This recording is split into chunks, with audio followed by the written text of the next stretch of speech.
If you get your views from television news, you'll only hear stories that corporations choose. You'll only get to see what they want you to see. You're gonna have to read and decide what you believe.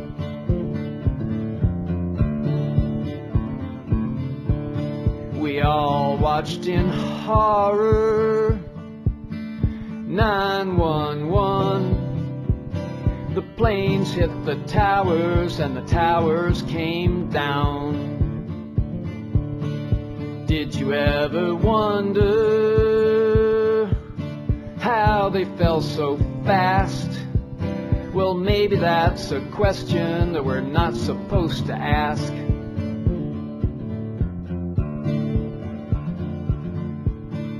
Don't you think it's strange there were no fighter jets? Did someone give the order not to intercept? And if they really scrambled, then why'd they fly so slow? Maybe there's an answer that we don't want to know.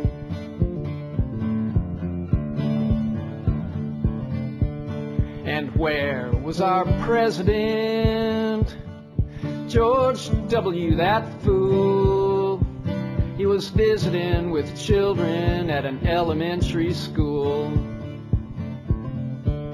And when he heard the news, he didn't seem concerned. He just calmly read a picture book while all those people burned.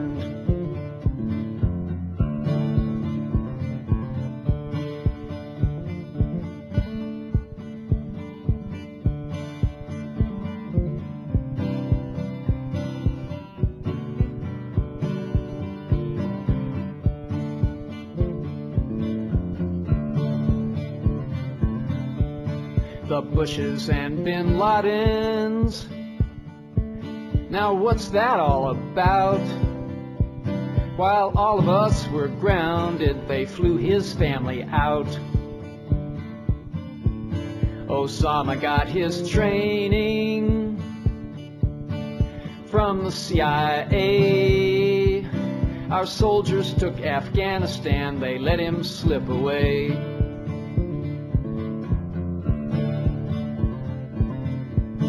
A new Pearl Harbor was their big chance to launch two wars that they'd planned in advance. Now we know they lied about weapons in Iraq. Did they allow the 9/11 attack?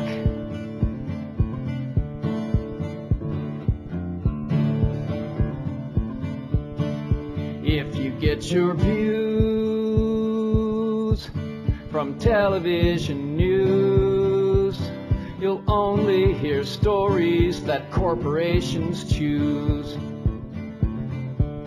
You'll only get to see what they want you to see. You're gonna have to read and decide what you believe.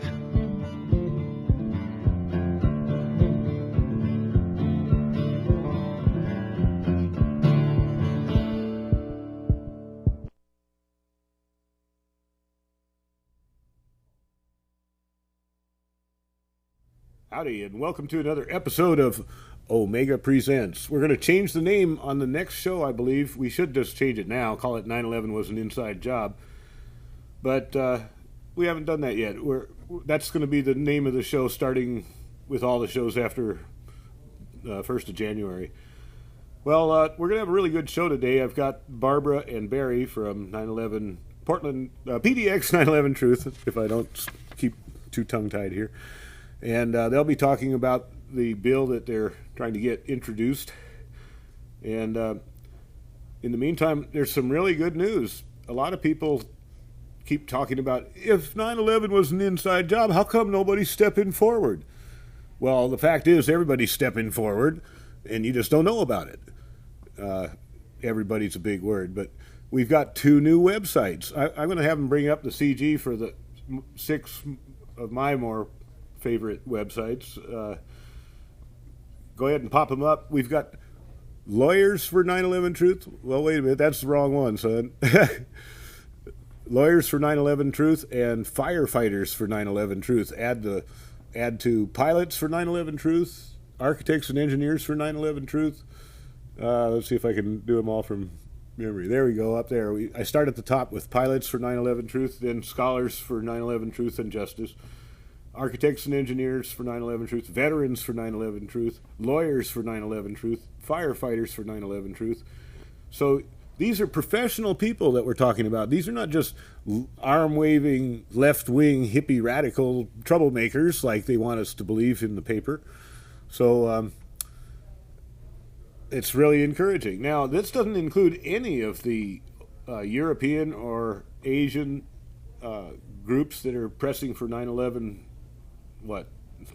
information.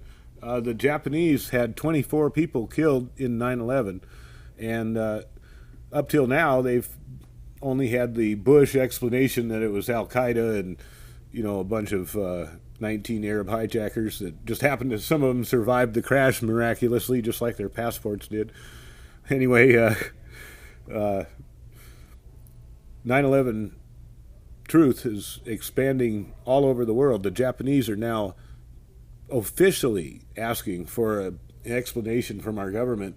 They want to open up a brand new investigation. Their own investigation is turning up anomaly after anomaly, and they're demanding satisfaction from the U.S. government. It's going to take governments all over the world putting that type of pressure on. But it's happening, and how come we don't hear about it on our news?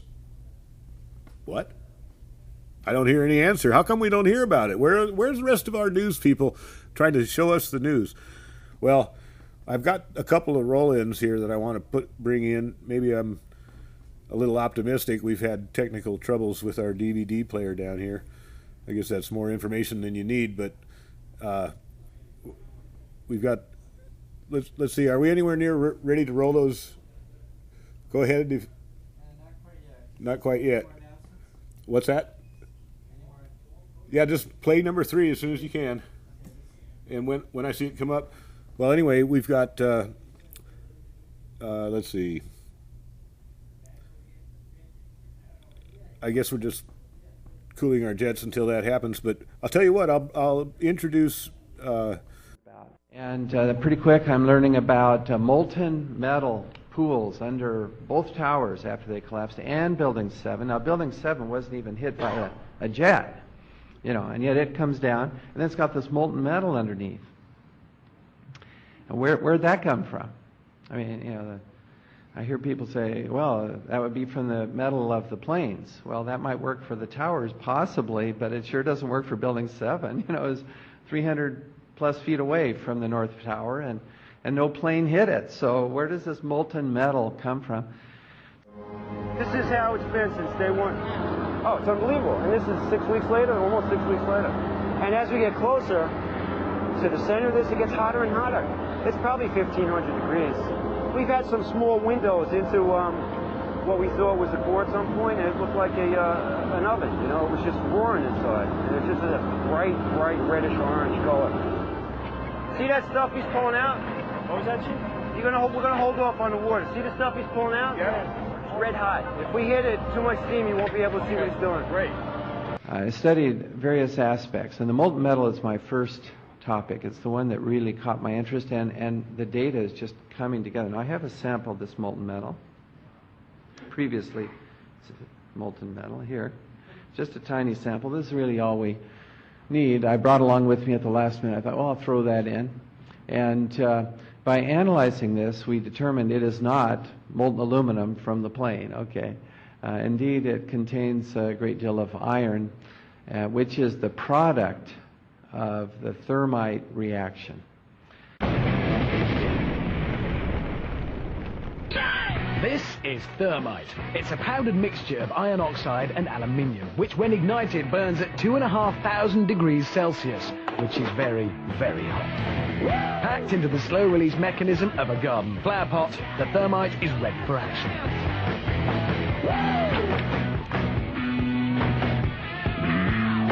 Just light the touch paper and stand well back.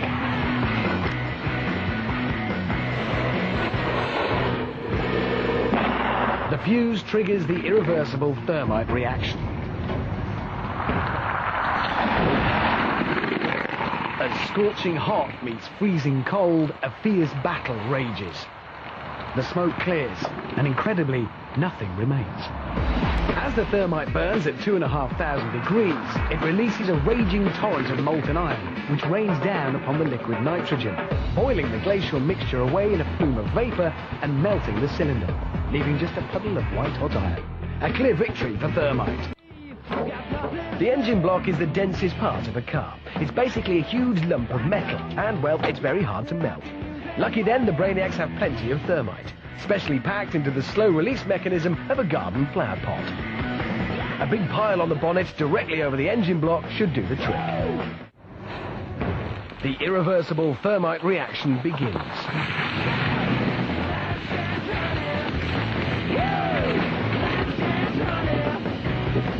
Within seconds, the fiery concoction eats through the bonnet, spraying molten thermite into the engine beneath. The devastation continues inside until finally a torrent of white-hot liquid metal pours out of the bottom, signaling the inevitable victory for thermite.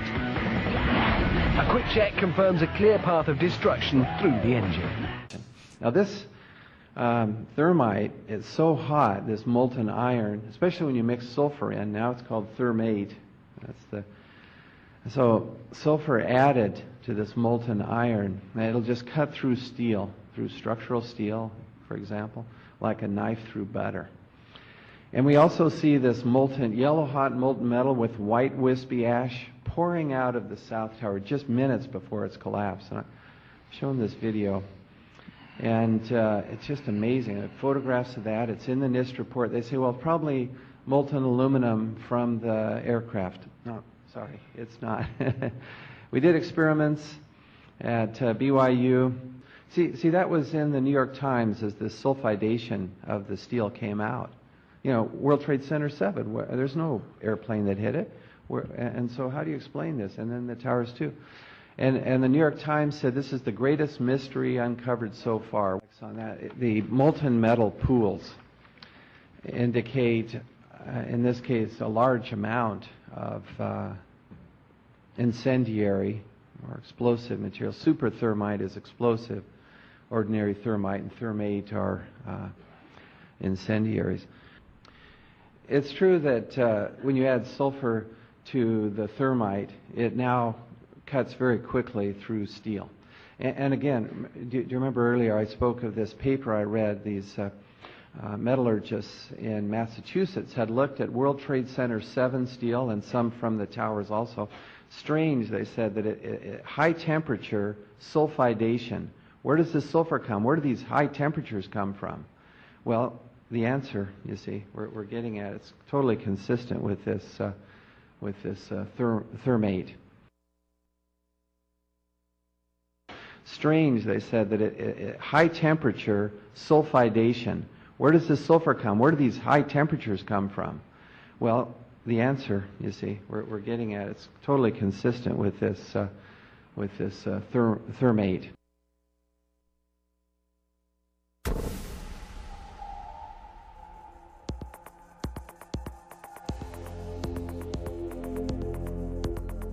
Barry Jennings was the deputy head of emergency management there for New York City. He went into Building 7. There were steaming coffee sandwiches. They were told, get out of the building with a phone call. They get out. There's explosions that have gone off. He's stepping over dead bodies. And this is before either North or South Tower, the 110-story towers, had fallen. So he had told some local news that, on record that day. We started walking down the stairs. We made it to the 8th floor. Big explosion. Blew us back into the 8th floor. And I turned to Hesh. I said, this is it. We're dead. We're not going to make it out of here. I took a fire extinguisher and I bust the window out.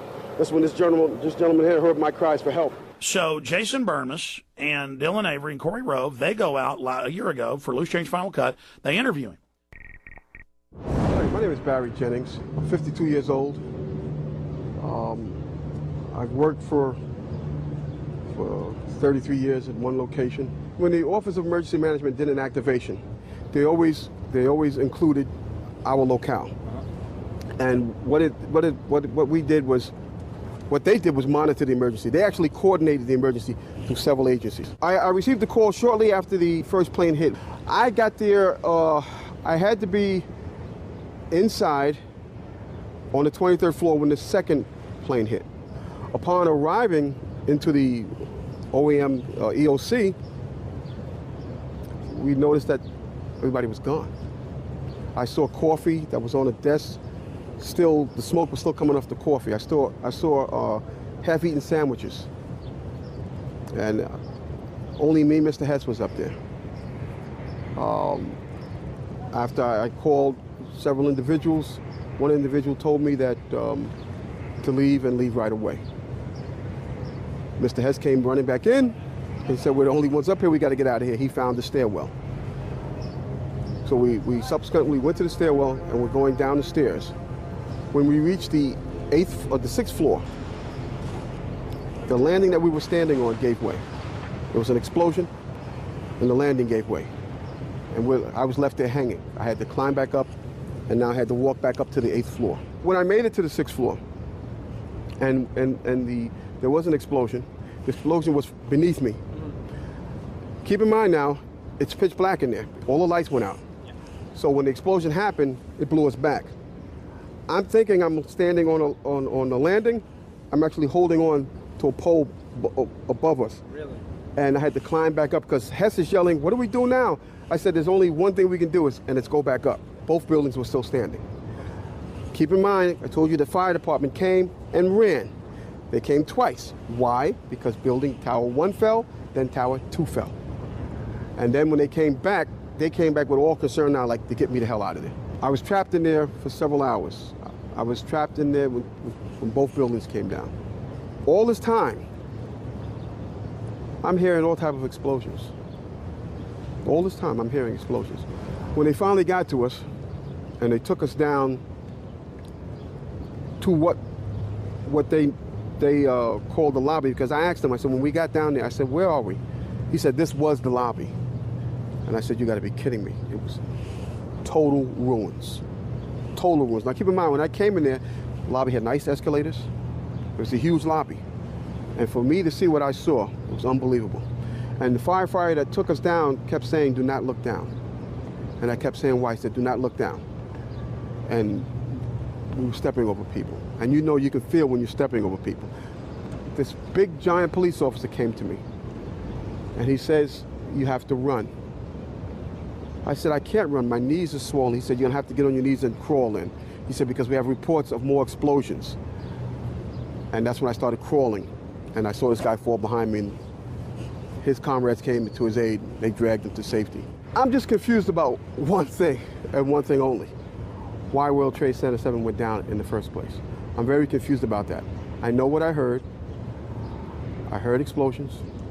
The explanation I got was it was the fuel oil tank.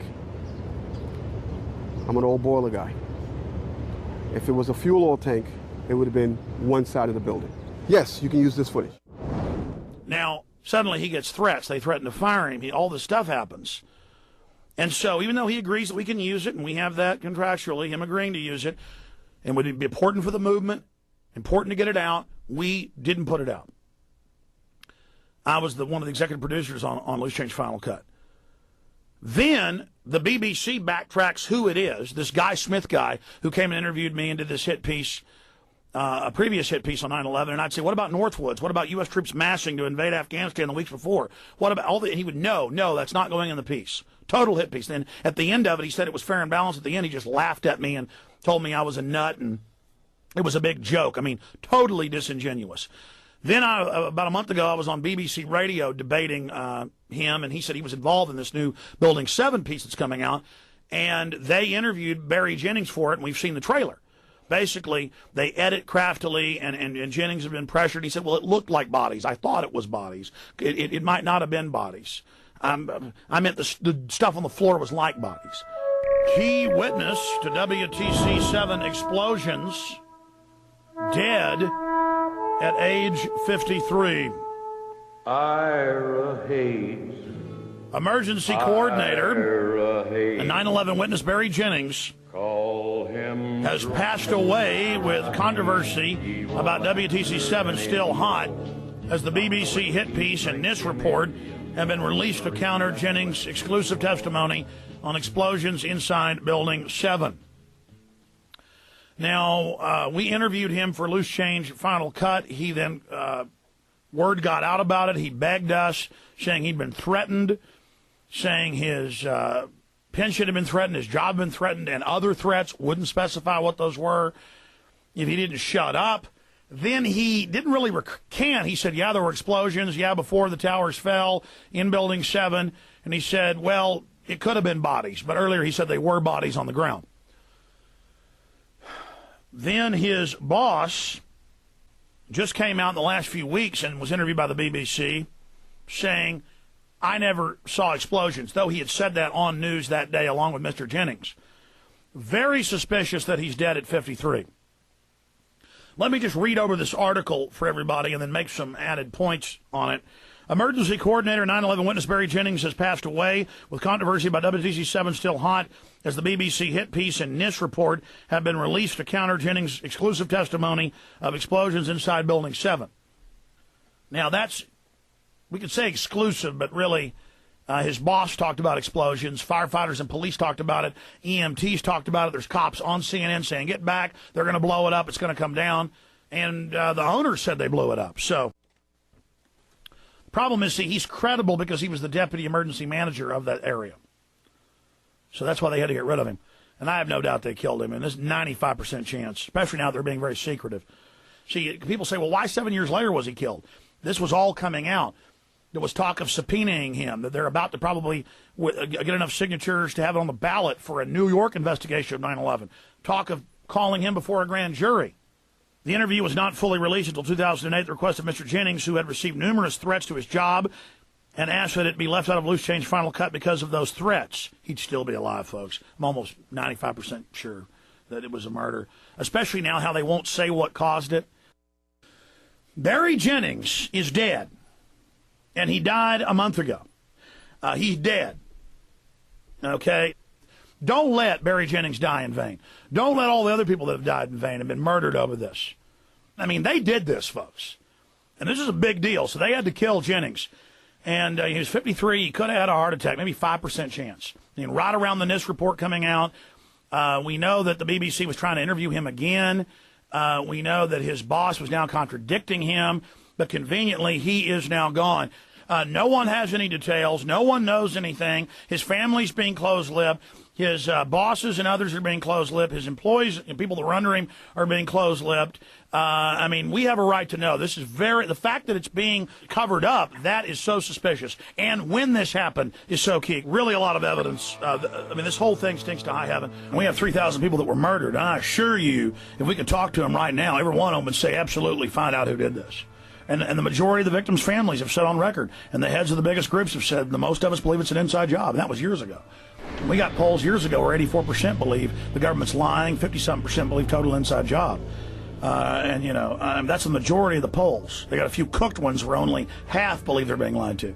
You know, we're the majority, and that's what 9/11 Truth did. We went, and it was the first time a major hoax was exposed in a matter of months instead of a matter of 20, 30 years like JFK. And we taught people how to culture jam, how to take over live media events, how to be active, how to break people out of their trance watching TV, to take over events. I mean, it's just revolutionary. It's beautiful. It's gorgeous. And you know what? You dirty, low-down feds, we're not going to stop, and you can't stop us. And I know you've committed crimes, and you rationalize the crimes you've committed, and you think it's a cute thing you've done, a funny thing you've done, but you can smell defeat, can't you? I smell victory.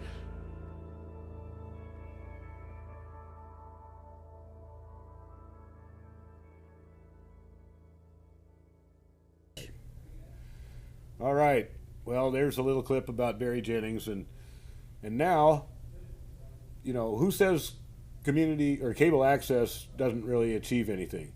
On this show today, we have a world-breaking news story. It's a scoop. No other news agency in the world has carried this story, so I'm the first right now. And that's Barry and Barbara from PDX 9/11 Truth are going to talk about their bill before Congress. Well, I'll just let them take it from here. So enjoy, and remember what I said, cable access does have some clout.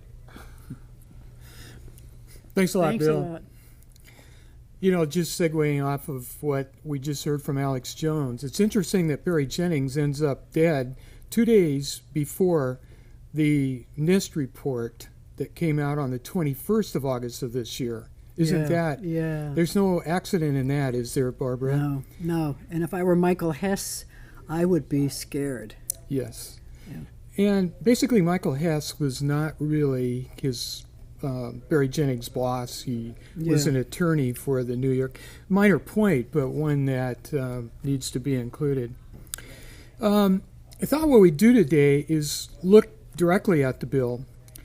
But I first want to preface this by saying that it's so important to actually put something together and do something. I think the 9/11 movement has been represented by a fragmented group of people running around the country doing various things. We see great percentages on how many people really believe that it was an inside job. But what has really been accomplished in substance to get something done and get an investigation? And instead of us looking at and trying to argue with NIST, which is the firewall to keep us away from the truth, Right. what we are trying to do is do something besides throwing things at NIST and having them just throw it back at us. So what we tried to do is go behind the firewall to the congressional offices. And so, Barbara, why don't you talk a little bit about how we wrote this bill and what did we do with it? How did we get it to Congress this summer? How did we get it to the 8 congressional offices and the Office of Science and Technology? Well, we got a request from somebody who said, why don't you do a bill to get a second investigation? Because it's already been mentioned that the Japanese Parliament has been put to it. The European Union is thinking about an investigation. They want a second probe because the first one was, even the co-chairs of that 9/11 Commission said it was a cover-up, and you had Max Cleland quit, and the Jersey girls, the families of the victims, said it wasn't an investigation at all. And so we picked up our ears about why not do a bill. That is an enormous undertaking. For one thing, we started about a year ago on this. We knew, why don't we put a bill together that gathers up all the theories, and there are about 14, and there are probably more than we know of. Let's put a bill together and let's make it scientific and technological to find out. That's really what you do. You get a body of scientists and technicians who know all about building construction and fire and demolition, a lot of things. And so we got to work. There were 4 of us who worked on this, and we went through several drafts, and we then sent it to 23 of the people that they call superstars in this movement. Everybody from Stephen Jones to Jim Fetzer to Griffin, etc., to critique it in May. We got back some, and Judy Wood and some of the others, and we got back changes and whatnot, and we put the changes in that we felt were pertinent. Now, a bill has to pass a lot of things to get into Congress. It first you have to have a House member sponsor it and to hopper it. And so we then went through 435 members of the House. Every bill they have hoppered since 2007 to see which ones would be likely to be interested in hoppering this bill, because ours was a draft that you're going to see here. We found on both sides of the aisle people who would be interested in doing this. And then we finished up the bill. We made appointments, and we made them as citizen activists. We never said we were from 9/11 because we knew we would never get appointments if we said we were 9/11 for a second probe. So that's essentially the genesis. And then we went. Okay, that's why don't you pick it up from there? It. So what we'd like to do right now is present, this is the bill right here, and what we'd like to do is share how this bill is perceived in the context of the form that it was presented, because basically the bill is written, thanks to Barbara, in the best form of congressional tradition, so that although it becomes clay in their hands, basically it is really already written there. So let me talk a little bit about what the bill is. Okay, this bill establishes a scientific and technological investigation of the collapses of WTC buildings 1, 2, and 7, and establishes, secondly, that this findings in this investigation would be applied to create legislative action and regulatory code changes that would better make safe steel high-rises for residents and businesses. Now, speculation, we believe, had grown in scientific and technological circles regarding the collapses, because either the evidence was immediately removed from the site on 9/11 so that nobody could look at it, or it was largely left overlooked. Basically, we asked them to say, if you hopper this bill, this will meet international and national demands created by accusations of omissions, distortions, cover-ups, and wrongdoing, creating a tipping point of resolution, laying all these issues aside. So this is basically what this bill is doing in its 2 points. Internationally, because so many of their nationals had been killed in the collapses, which we've been talking about, Bill has been talking about,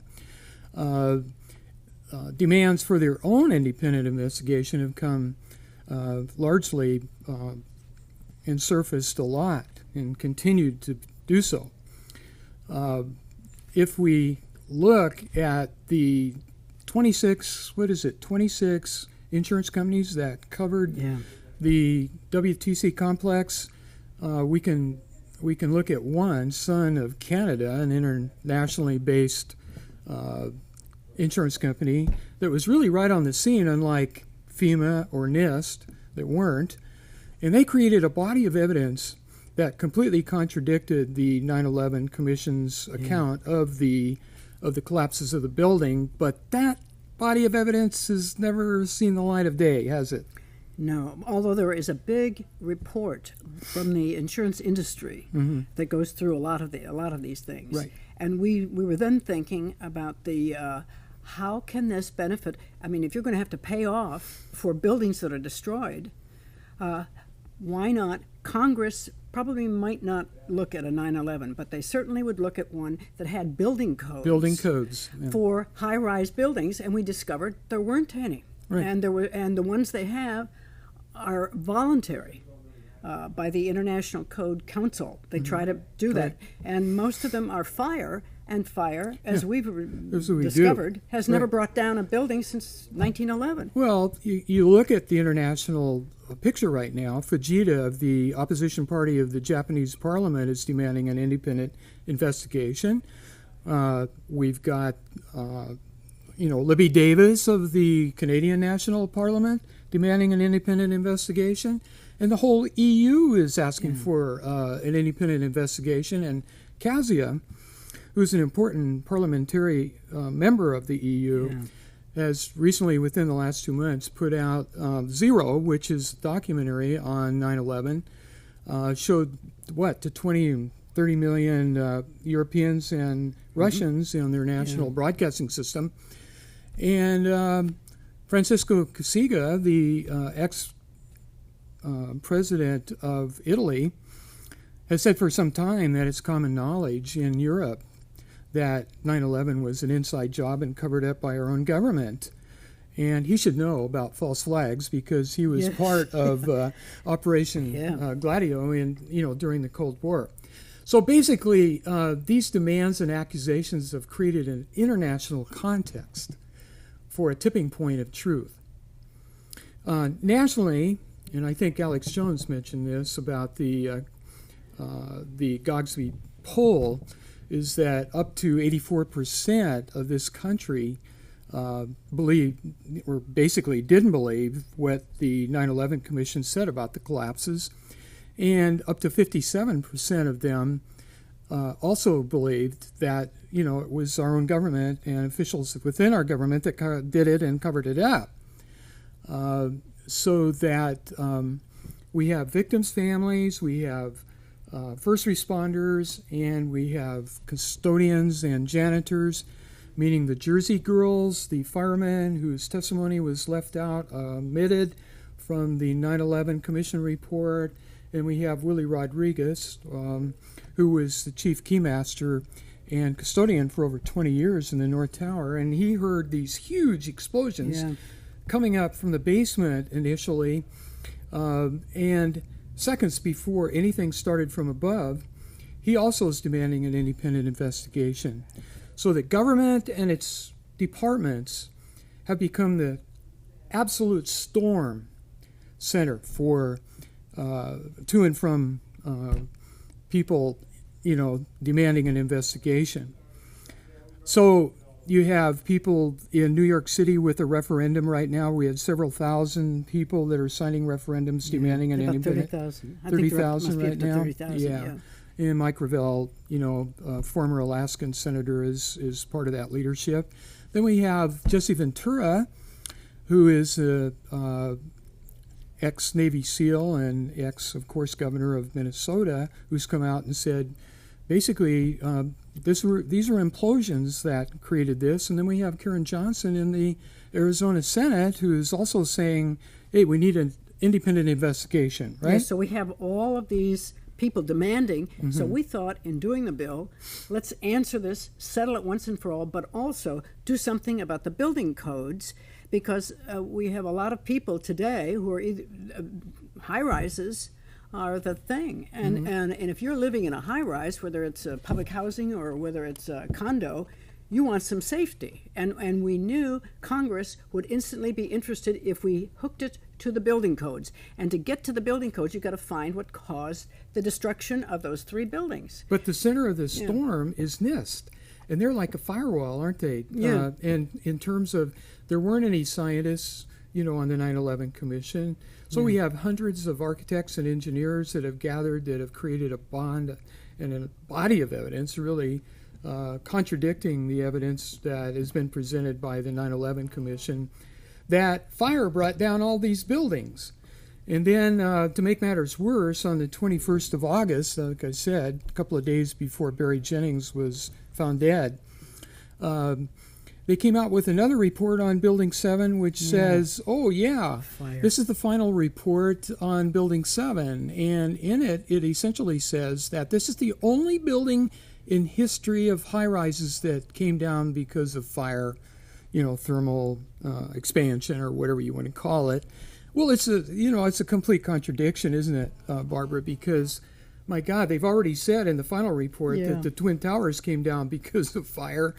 And so this is a complete contradiction. And even when you start talking about water, if you look at relevant buildings in the WTC area, especially those that go back to the earliest steel high-rises in the 20th century, in 1911 we have the Triangle Shirtwaist Fire.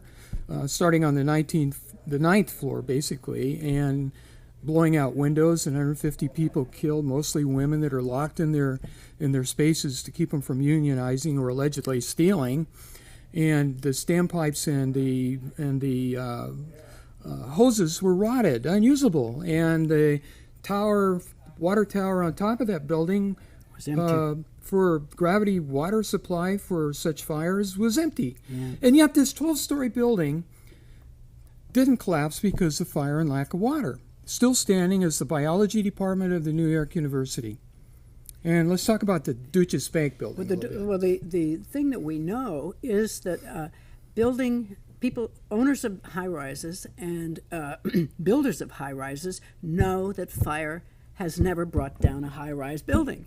And yet at the September meeting of the International Code Council, that is a voluntary board, but they weigh things for 3 years, here they are saying, well, NIST said fire brought it down, and the building and owners as an organization, they said, wait a minute here, we're against this. We're against this because fire did not bring down those buildings. And not only that, you've got all these people selling fire equipment that want, number one, on a new high-rise, they want a separate staircase, they want a wider elevator, they want little kits here, and they're selling billions of dollars worth of stuff. And even if they spray asbestos on a high-rise, you've wasted billions of dollars. Well, that's just exactly what is the second part of the bill represents, is it establishes that the findings in the independent investigation would be applied to create legislative action and regulatory code changes. It's inconceivable, Barbara, because if you go clear back to the original report, the 9/11 report on the account of the collapses, you go through the FEMA reports, you go to the final report by NIST, and then you even come to the August 21st report by NIST on Building 7, and guess what? This inconceivable phantom cause of fire is there. And it's even more inconceivable that you would take page after page of recommendations for code changes that are based on fire. Yeah. And what would that do? Yeah. What would that do? That would be billions that they would have to spend, and they're not about to do it. We know, for example, they are not paying attention to any fire codes around the country because they know fire does not bring down the buildings. They're willing to put in some stuff. But Bill Deagle was telling me, he's one of the experts, and one of the people who've been speaking around the country.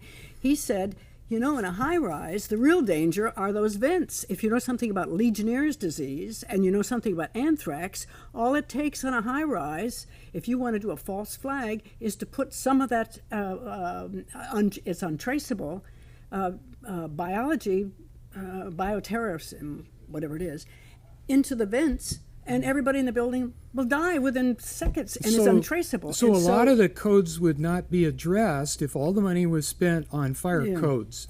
And also leading us to the suspicion that the reason why these codes haven't been implemented is because they themselves didn't believe that it was fire in the first place. That's right. Now, we know the Deutsche Bank building was directly across from the South Tower. And we have an illustration here showing one of the beams from the South Tower going up to the 15th floor. We also have a photograph there showing the American Express building, which was directly across West Highway from number 1. And it has beams still in there before they got them down. So there are a lot of things that are very, very strange. Well, there's a lot of evidence that hasn't even ever been looked at. That particular there's the Deutsche Bank building. How do those huge beams get exploded from? And you have to assume that, in our estimation, and we've checked this out with our peers, that those beams came from below because of huge amounts of energy that came from the building right across the street. Yeah, right? Because right across, it's about 350 to 400 feet across the building, and those beams each weigh 20 tons. Yeah. That takes an enormous. Okay, we know that fire wouldn't do that, would it? No, fire has nothing to do with that. Yeah. So that's one of the rule outs. And builders, you cannot blame them if they say fire didn't do it. Not only that, when you're talking about adding a stairwell and widening elevators, owners know you're losing tenant space. They're not going to do it. They're not going to pay attention to building permits. Now, I think New York City has been cited as the tightest codes of builders. They have to have it. We know in the case of the towers, when the Port Authority of New Jersey and New York went to the City Council of New York City and begged them for a demolition permit, because the building was an asbestos bomb. They were losing tenants, and the New York City Council said, no, we're not going to issue you any kind of demolition permit. Those are icons. And not only that, that whole complex was built by municipal bonds, and those bondholders want their money.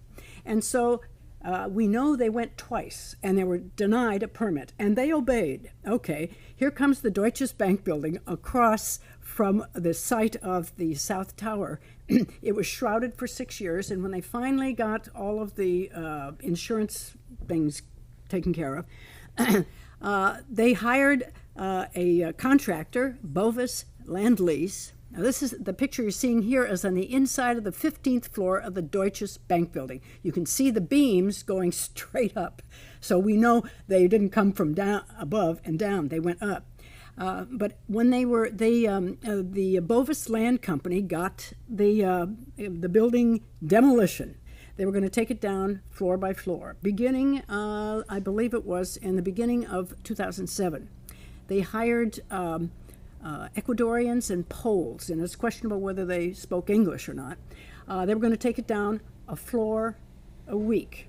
Was the schedule that they had. They hired an outfit to do the actual work, whose name is John Galt Company. And those of you who know your Ayn Rand, you know John Galt was the hero of Fountainhead, the architect. Anyway, here are these guys, and the building, they found when they took the shroud off, it was a black chainmail kind of shroud to keep the gases and toxic stuff that was in that building. They found 766 body parts on the roof of the Deutsche Bank building. Are you telling me that there was huge amounts of evidence in these buildings that never got looked at? That's right. Okay, that's and you could have walked in there too, judging from what they now found out. Now there was a fire station right next door to the Deutsche Bank building. They said it was across the street, but anyway, there was a fire station there, and the city of New York was supposed to be in that building inspecting every 15 days. They never did it. Right. So you talk about code changes. Then on August 18th, 2007, the guys were leaving work. They weren't doing the showering down as you're supposed to do when you're decontaminating and stuff. Somebody threw a cigarette. That's what the fire inspector said. And that wound up into a 7-alarm fire that burned for 7 hours. It burned so white that unlike the Twin Towers where you would have expected, and you did see, starving fossil fuel fires, black smoke. These are white, white smoke fires. Oxygen was coming in. They were down to the 26th floor when this fire broke out. Okay, we know. The building still stood, so we know fire did not bring down a building. Tremendous fire, but OSHA in February this year came around and said, "You don't have building demolition permits from the city of New York to do this, do you?" And they said, well, no, we didn't bother to get them. So much for the codes and how tough those codes are. Then they found 44 serious, that's the highest rating OSHA has, serious working conditions for that operation of taking down the Deutsche Bank building, and they fined them $500,000. And they could appeal in 15 days. Well, the John Galt Company left. And the Bovis Company, they said they were going to question, they were going to appeal, but they never did, so they must have paid off the $500,000. We've been tracking this carefully. So we know that the codes set by the International Code Council are voluntary. And one part of our bill says we know now OSHA can be one of the, it's one of the things that really has some teeth, because that's what you need on teeth. So we don't have to create a separate agency. We already have a separate agency which would come in and really put teeth into these codes if we could possibly get some attention in terms of the safety in the codes. The structure is already there. Yeah, the structure's already there. They can expand it, and OSHA deals with the occupation. They're dealing with work things. But one of the attractive things, when we went to talk to each one of the legislative aides, by the way, we would have never gotten in there, as I've said, if we'd said we're going in on 9/11. We went in on building codes. We asked for a 10-minute appointment at each one of those 8 offices, plus the House Science and Technology Committee. They gave us a half an hour in each one of those. We're dealing with the legislative aides, which is the way you have to go. And then they talk to the representatives, etc. In one instance, we were expecting just to talk to the aide for the House Science and Technology Committee. Suddenly, we are having an audience with the director himself of the scientific thing. We were there a half an hour, and he grilled us and it was on the building codes. Is there a federal code, he said to us. See, it all goes from those building codes back to this phony cause of these collapses being fire. That's why when we really went out, and that's what I'd like to finish up a piece of here, we embraced all of the theories we could find out there about what it really was in terms of the causes of these collapses. And we found 14 different theories, which we've outlined in the bill. And what are some of those? Yeah, you want to give them what some of them are? Well, we give some. We don't give a count. We haven't done any scientific research ourselves, but a lot of people have put a lot of energy into these theories. So they range all the way from 2 planes hit to twin towers, and because of impact and fire, the buildings collapse. That's some theory, and other theories regarding fire. And then a series of theories regarding and blaming explosives. Yeah. THRMATE, exotic explosives, 4th generation micronukes or whatever. And over here, directed energy weaponry. Yeah, there's also no planes. No planes. We mentioned that in there. Drones. But the thing of it is, the bill does not support any one of these theories, but demands basically nonpartisan factualism. That is what David Ray Griffin has often called the core. Let's get empirical. Let's look at all of the theories that are out there, even though I don't think he supports it now. Well, we could talk about that too. But basically, these need to be looked at scientifically and empirically, so that basically we look at 25 committee members of international and national architects and engineers, experts in steel high-rise building and demolition, directed energy weaponry experts, some of the first responders and witnesses, and a group of truth and justice advocates. That's what we want. And we have some NIST people in there also. Right. Yeah. So basically, what we're doing is we're not saying we got one theory that we're going in on. We want them all looked at scientifically. Which theory or more than one theory is responsible, right? Right. For the collapses? You have to, in any kind of hypothesis, you have to have the theories and you knock them down. You rule them out. Sometimes they could be a combination here. But ultimately, what is going to sell that bill is out of the causes. That's what's going to go for the codes, and they're going to be able to. We have a message here. They're going to be able to say, okay, there were 3 causes there. Like I was talking about the vents. They may also say one of the things you have to have is security, so people can't get into a high rise. That has nothing to do with the construction. That has to do with your owners. You've got to have people you can trust, so they can't get in there to do stuff.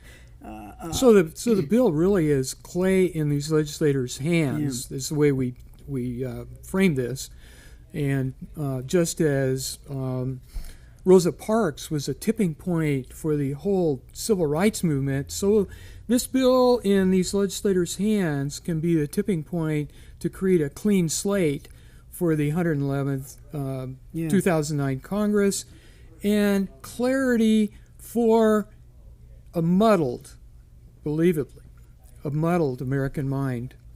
I think we really believe that this bill has embodies the direction and the energy to do just that, don't you think? I think so too. And we. So, what is our strategy right now? Are we? Well, our strategy, we have we sent each one of those legislative assistants current clips on things like they're on the building codes, that there aren't any really that are they have no teeth. I guess that's what we're saying. Right. They don't have any teeth. That's why people are not paying attention to them. And we're sending them clips on where there is no codes. For example, on those cranes that toppled. The people who are fighting this, who are the crane operators, are saying, well, this is New York City, for example. This inspector didn't know what that rule was, and this inspector didn't know what that rule was, so you have problems of litigation and settling the blame, which means you don't have codes on, high-rises. On construction, people that lose millions of dollars in delay costs because they're trying to sort out where the codes are. So it's to their advantage. We're really going to them right now and impressing on. From what I understand, there's a huge support to do this anyway. Yes, there is. And so we're sending about every 2-3 weeks. We send things to, and we are trying to we update, find out what each one is thinking. Okay. And one of the people that just came in was Representative Wu's person. Okay. We'd like to invite our audience. Hopefully there are construction people out there that can help us with the strategy to get this bill hoppered and championed. But we'd like to invite our audience to meet with us in 9/11 Truth Alliance. We're meeting regularly during the wintertime at Three Friends Coffee House at 233 Southeast 12th Street. Repeat that once again, okay? It's Three Friends Coffee House, 233 Southeast 12th, here right over off Burnside. Right. And we really like to have you show up at the meeting. You might want to come in and debate us. It's 7 o'clock. 7 o'clock. 7 to 9. 7 to 9. Yeah. And we have great discussions, and we're always trying to present new information. Yeah. It's not just important to look at all these DVDs, Barbara, is it? Or read all the books that that I usually read. Well, one of the things that we were talking about before the show started was you can read all the books. It takes some time to publish a book. We know that from Harry Potter. Okay, you got all this, and it takes time to make one of these. What we have done is to go in on news sources such as, and it isn't the mainstream media. It's things like Bloomberg. The business press.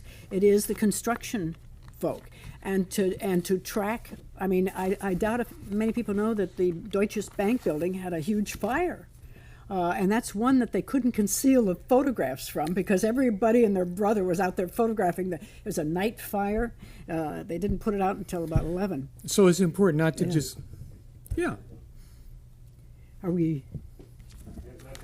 Okay. That's it.